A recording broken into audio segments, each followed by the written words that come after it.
Assalamualaikum warahmatullahi wabarakatuh. Saya Dewi Fajarwati. Pada kesempatan kali ini saya akan membahas mengenai teks cerita fantasi. Apa itu teks cerita fantasi? Mari kita simak penjelasan video berikut ini. Teman-teman tentu sudah pernah menonton film seperti Avatar, Narnia, atau Harry Potter. Ketiga film tersebut merupakan film yang berisi cerita fantasi. Apa itu cerita fantasi? Cerita fantasi adalah cerita fiksi yang bergenre fantasi atau dunia imajinatif yang diciptakan oleh penulis. Tokoh dan latar yang diciptakan penulis tidak ada di dunia nyata atau dimodifikasi dari dunia nyata. Tema-tema yang diangkat oleh penulis biasanya berisi magic, supernatural, atau futuristik. Beberapa penulis cerita fantasi dari Indonesia antara lain Ugi Agustono dengan novelnya yang berjudul Nataga the Little Dragon dan Joko Lelono dengan novelnya yang berjudul Anak Rembulan.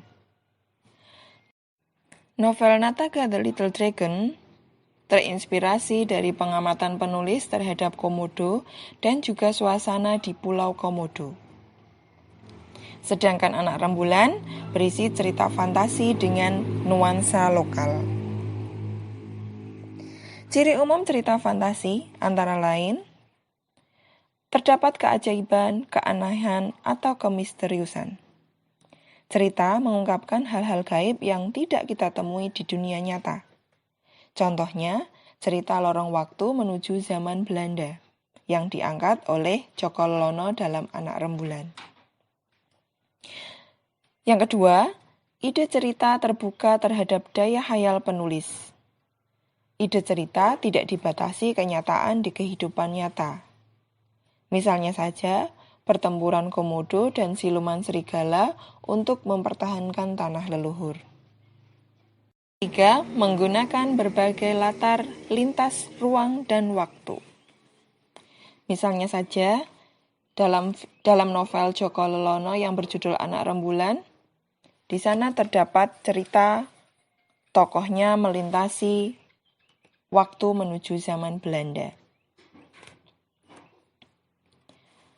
Yang keempat, tokohnya unik, memiliki kesaktian. Tokoh cerita fantasi dapat diberi watak dan ciri unik atau sakti. Misalnya saja, dalam film Harry Potter memiliki kekuatan yang tidak kita temui di dalam kehidupan nyata. Yang kelima, bersifat fiksi atau bukan kejadian nyata karena merupakan hasil imajinasi penulis. Yang keenam, bahasa yang digunakan variatif, ekspresif, dan menggunakan bahasa bukan formal. Selanjutnya, cerita fantasi terbagi menjadi dua. Yang pertama, berdasarkan kesesuaian dalam kehidupan nyata. Terbagi menjadi dua, yakni fantasi total dan fantasi irisan. Dalam fantasi total, nama orang, nama objek, nama kota benar-benar rekaan pengarang. Sedangkan dalam fantasi irisan, tetap menggunakan latar kehidupan nyata.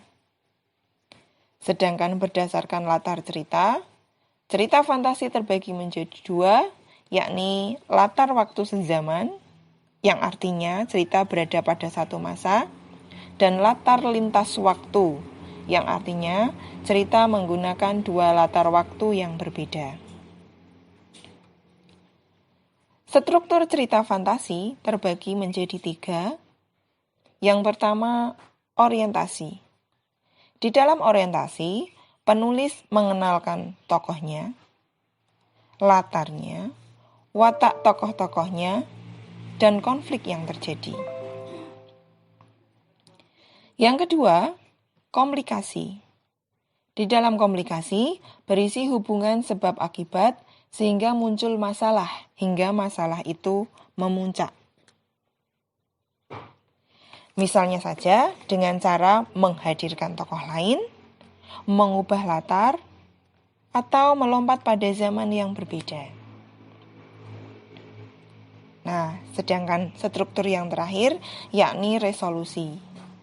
Resolusi berisi penyelesaian masalah dari konflik yang terjadi. Sehingga dapat digambarkan alur cerita seperti gambar berikut. Demikian materi tentang teks cerita fantasi.